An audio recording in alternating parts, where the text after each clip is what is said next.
when I started to get closer with God and I started to have more respect for myself, covering up was like God is saying, since you have left this life that most people want to come to me, I'm going to give you back your virtue. After Nicole converted to Islam, she and Hassan found a deeper appreciation for each other, fell in love, and were married. But Nicole was faced with more new challenges that converting to Islam often brings, including an awkward period with her parents and family. When we were getting married, they didn't know how to feel.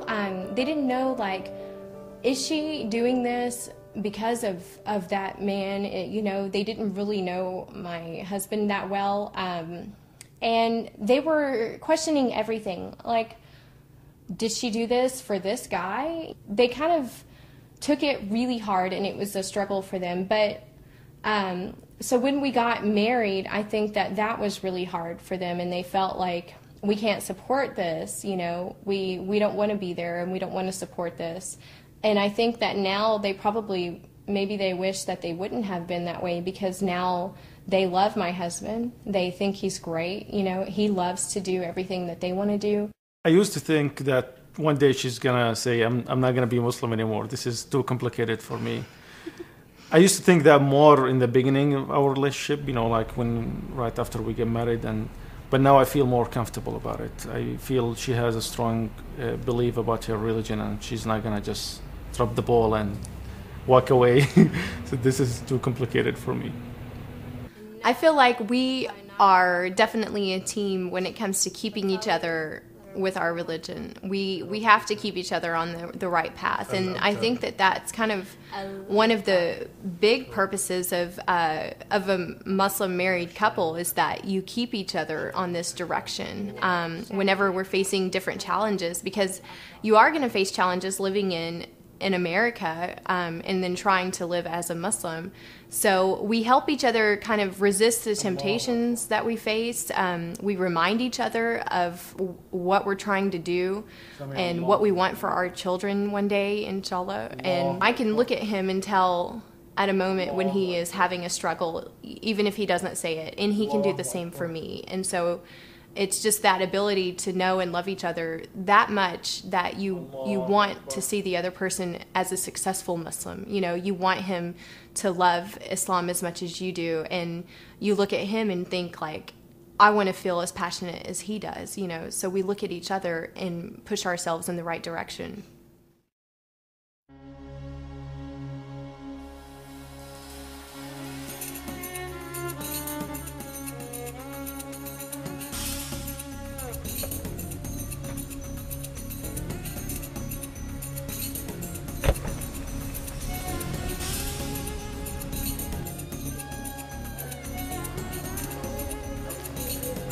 This is the main foyer area for the Islamic Association of North Texas. This is where I first began my Islamic classes. I would come every Sunday. I would go up the staircase right there to learn about the foundation of Islam. It was about 5 months later that I took my Shahada in the Imam's office here at the Richardson Mosque. I've become like a member of the family here, and this is where me and my husband come for our prayers. Eventually, the Islamic Association of North Texas is going to grow into an Islamic village. They're going to be adding shops, restaurants, and educational institutions. The community here is growing very rapidly.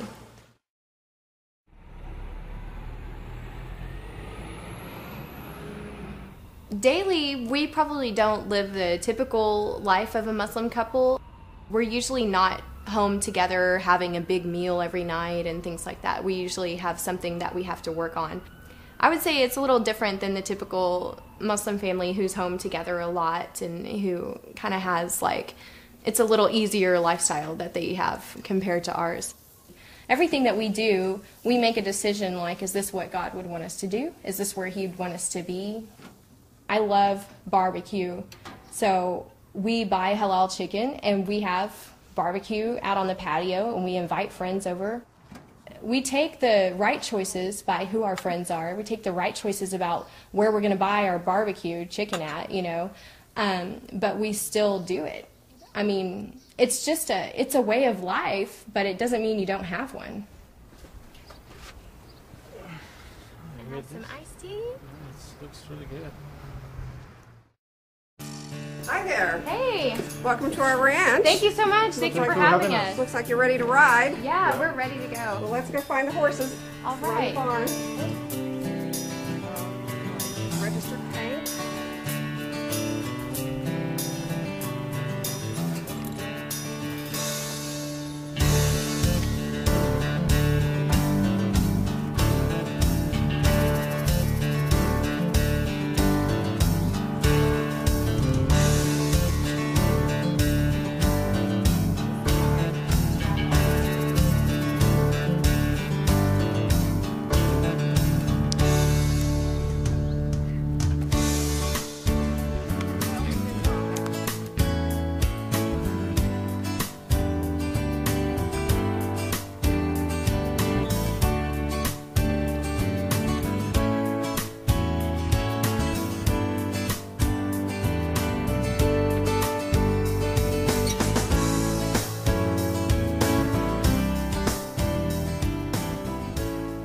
Miss out on anything that a Southern girl would get to do, you know, like I do everything that I would have done before. I just find a way to do it, and so I can still be Muslim and I can still go horseback riding with my husband out at a ranch. You know, we do that frequently.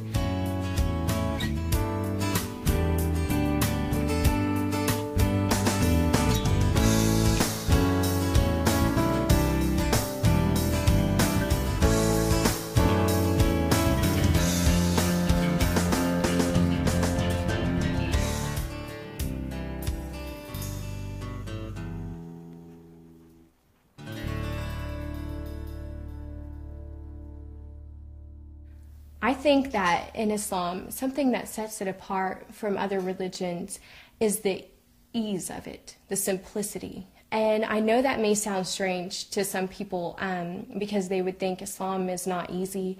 Look at how difficult your life is, you know, with this religion and how challenging it is. But the simplicity that I'm speaking of is when you need to make a decision, and when you're going somewhere, and when you're buying clothing to wear, and when you walk out the door, Islam helps you to make the decision to respect yourself.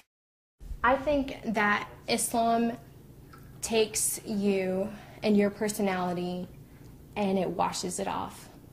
When I became a Muslim, it was like somebody gave me a bath. It was like what Christians follow is a baptism. I think that in Islam, like I said, it's kind of like you wake up from the nightmare that you were living, and you get to wake up and live the life that you were meant to live.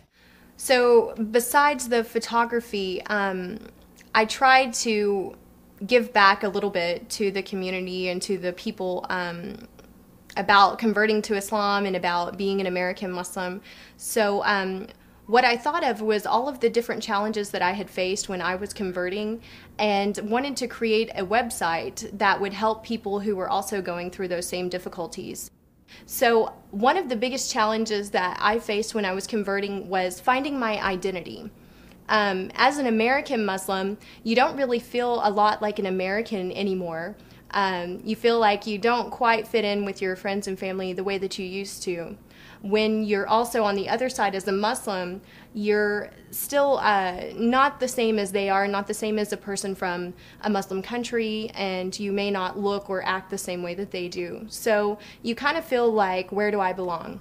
So I made another site, and it's a blog page that helps define a little more of the Muslim American identity. So I have articles and stories and videos on there just describing who we are as American Muslims, because my goal with that site is to give us a more positive representation and to make it to where the first thing that someone thinks of when they think of a Muslim is going to be completely different than what they think now. I find that here in America, I know that people think it must be hard to be a Muslim that's an American living in America. And I did find out what it's like to be treated different, to be looked at by your own people as somebody that's foreign. And I am very proud to be American. I'm all about being an American and being a Muslim. This is a faith. It's a religion. It's not a race. It's not, you know, what color of skin I am. It's not anything like that. It's just a faith that I follow. It's a lifestyle that I live. So I kind of feel bad for people when all that they know is completely wrong from what we stand for.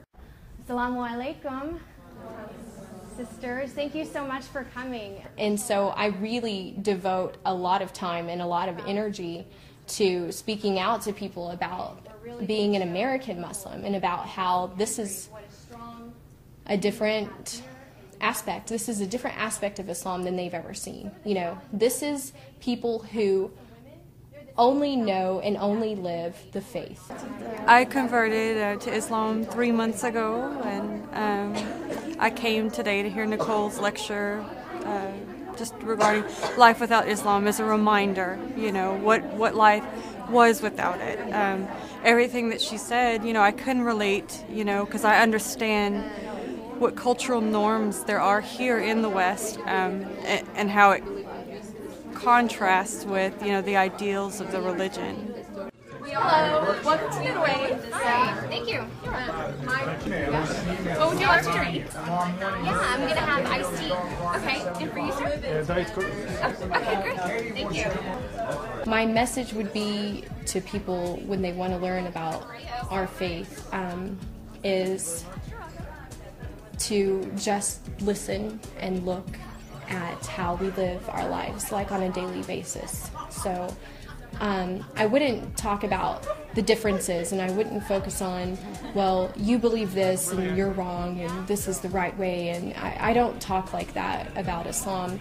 When I talk to people, I like to show them the simplicity of it.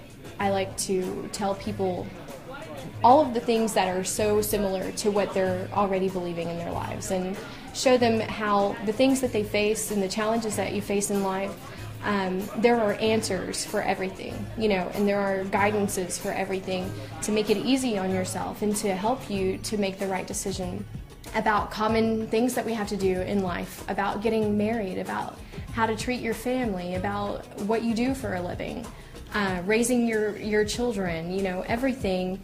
There is a guidance in this faith to help you to be the best person that you can be in whatever you do.